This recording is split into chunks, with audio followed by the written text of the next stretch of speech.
Unhappy people spend money. Unless you're unhappy about being broke.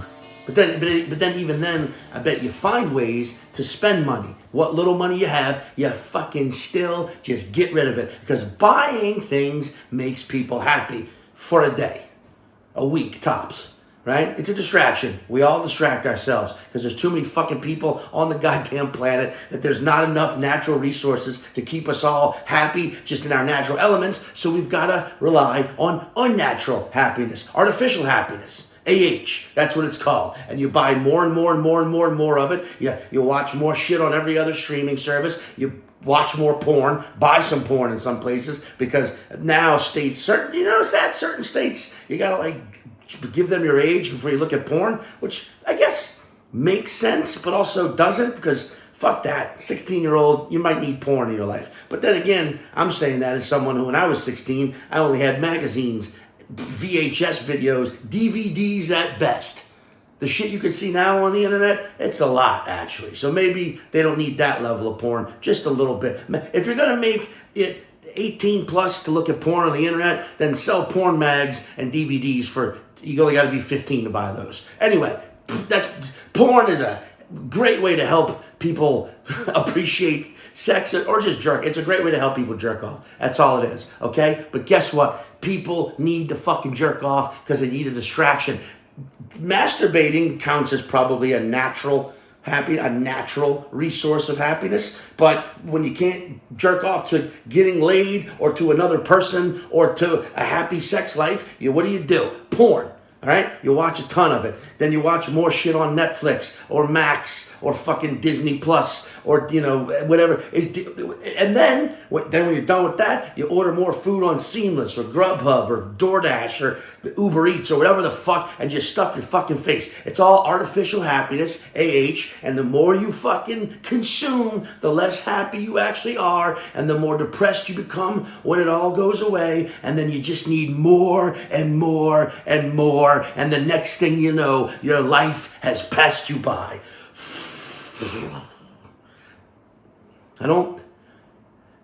Let's not get too depressing here. This is not that dire. I mean, it is. It's pretty fucked. But as long as we can acknowledge that it's fucked now, maybe we can pull out of it. Maybe there's a way for us all. I mean, because it is pretty fucking psycho, man. It seems like society is designed to keep a certain amount of population unhappy for a certain amount of time. Now, maybe it's not that certain percentage forever.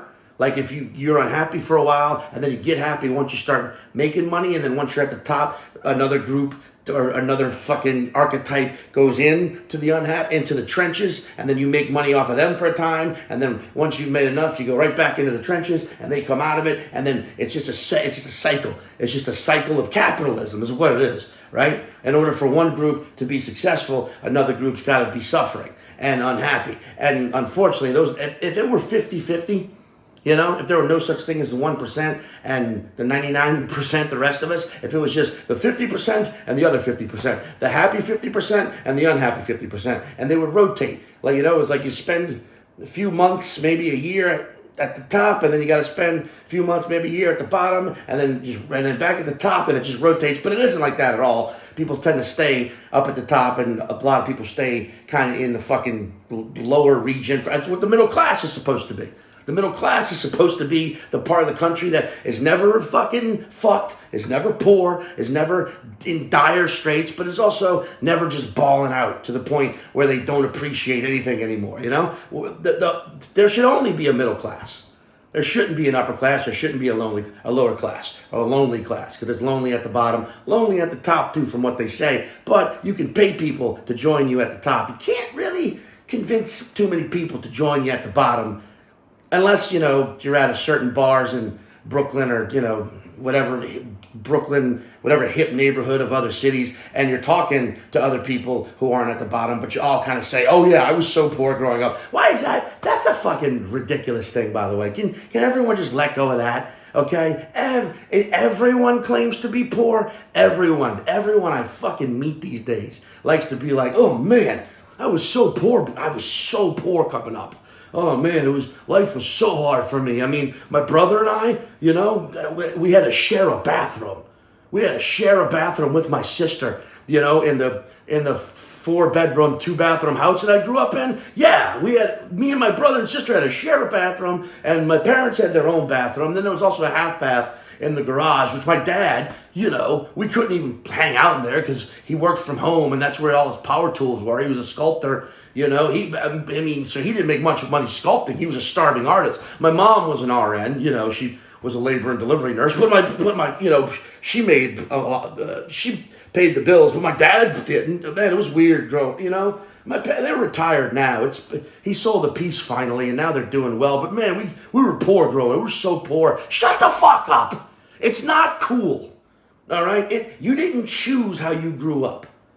Okay? If you grew up super fucking poor and you made it out of that, awesome. Congratulations for you. That is fucking great. If you grew up super fucking rich and you came down off of that platform and realized, hey, you were mega privileged, now you can just live a normal life as an adjusted human being, realizing that you experienced certain things and achieved certain goals and reached certain heights because you came from those heights already, but now you're a more grounded, down-to-earth person because of it, and you're willing to help others see the world the way you see it, great, that's also fucking dope. But if you're one of these fucking people who grew up in the middle and has to constantly bullshit that you grew up struggling and poor because it's hip, it seems like it's fucking hip to have a struggle now. Some people actually experienced fucked up shit coming up, and it took them a lot of time, energy, blood, sweat, tears, emotion, heartache, which is an emotion, but you get it. You just got to outline that one. It's like saying, In Sync, starring Justin Timberlake. I mean, you don't have to say that, but he's going to be the one you remember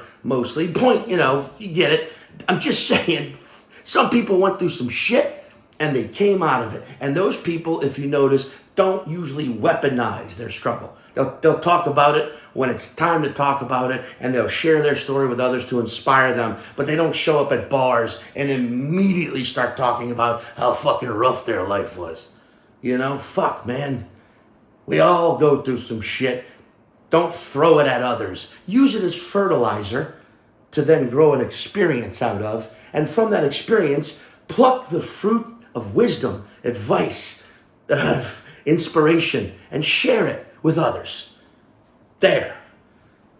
But fuck, man, money, you know what I'm saying? I mean, it sucks that we live in a fucking society that encourages us to do bad shit in the name of getting paid. Now, I'm not saying we're all out here being fucking assassins, all right? I'm simply saying sometimes you do something that fucks another person over or causes them harm or causes them unhappiness. But as long as you're doing it, because you got to get paid, doing it in the name of getting paid, that's okay. And that fucking sucks. It's also twisted too. Like if you make a living doing something that, again, is shitty, fucks up a poor community's water supply, or completely screws over an entire fucking population, an entire indigenous people, that's what I fucking. If you do, you're encouraged that whatever you do, if it ruins someone else's life, that's okay. If you're getting paid because you got a family, you got a mortgage, you got kids, and you got to give them a better life. So it's okay to completely fuck someone else's life up as long as you are making money to give you and yours a better life. That is insane, and that's just how we fucking live. And if we truly do not give a shit about each other. We truly do not. It fucking blows, man. We truly find ways to bullshit and lie. And to be honest, a lot of the times, a lot of the care out there, a lot of the love that's getting spread around things like social media, they kind of seem more like you just want to make sure everyone around you sees and thinks that they see you caring, and they believe that you care, and they tell others that you care. But in reality, people seem to care more about being perceived as someone who cares than actually caring themselves. And it's evident in a lot of the fucking ways we live our lives. And man, does that suck. Because if we truly cared about one another, it wouldn't matter. They say money buys happiness. Does it? Because if money truly bought... Oh, wait. I mean, they say money doesn't buy happiness. Fuck, did I just completely change that in my head? Because that's how it feels sometimes. It feels like the saying used to be, money doesn't buy happiness. But now, fuck that. Money buys happiness. Boy, money definitely buys happiness. But that can't be true. That can't be true. Because if it did, billionaires wouldn't care anymore.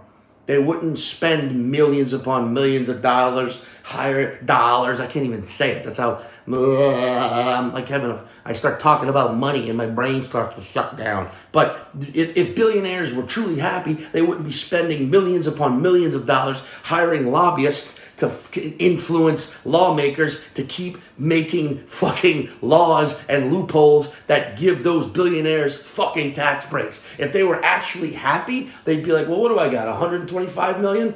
Fuck it, give 100 up. No, billion? Let's stay with billion. What the million? If you've got 125 million, do you need all that?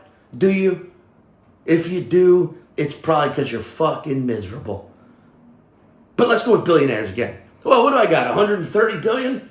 Give 100 billion of it away. I'll still have 30 billion and be fine. My family, fine for the next 15 generations at least. But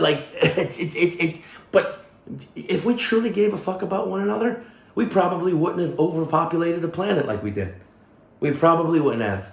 Because we want to hang out with each other, so we'd have been more careful in the bedroom. We'd have been pretty cautious about continuously knocking up our partners. We wouldn't have been having 7 kids because we'd want to make time to hang out with each other, our neighbors. But no, we fucking overpopulated the planet because a lot of people are probably fucking miserable and because they realize in some way they fucked over their neighbor. They fucked over someone they'll never meet, but they still know that person exists. And the misery that comes from knowing that you did that just to make money makes you want to avoid more and more people. So you just kind of fucking have your family, buy your house in the fucking suburbs that no one ever wants to drive out to. And when they do, they got to pretend like it's the most amazing shit they've ever seen. And you have all your kids and you keep your life out there and you watch whatever fucking media outlet takes you and stokes the flames of your fear and makes you feel more important through your fucking fear, and then you're out there having more kids and encouraging them to have more kids, and then the next thing you know, you've had a bunch of fucking kids and none of them have actually interacted with anybody else's fucking kids, and nobody actually has any fucking clue what's going on in the world. We're just all standing back waiting for it to explode, when in reality, if we all just met in the middle and said, hey, fuck it, let's all just make sure we got what we need. And anything that's excess, and any excess, let's give it to those who don't got what they need. And let's just fucking chill. Let's hang out. Let's, let your kids sleep over at my house. My kids sleep over at your house. Fuck it, who cares? Let's wife swap. Seriously, let's husband swap. Seriously, let's fucking swap. It doesn't fucking matter. Let's family swap. You raise my kids for a month, I'll raise yours for a month. Let's just see what fucking happens. And then we're all just one big fucking village of fucking idiots. And so that when that meteorite finally hits in 120 years, is it? I think. I don't fucking remember. At least we go out holding hands, happy, going, well, not too many pieces of shit in this garden. And the ones that were here, we learned from and used to fertilize other lessons.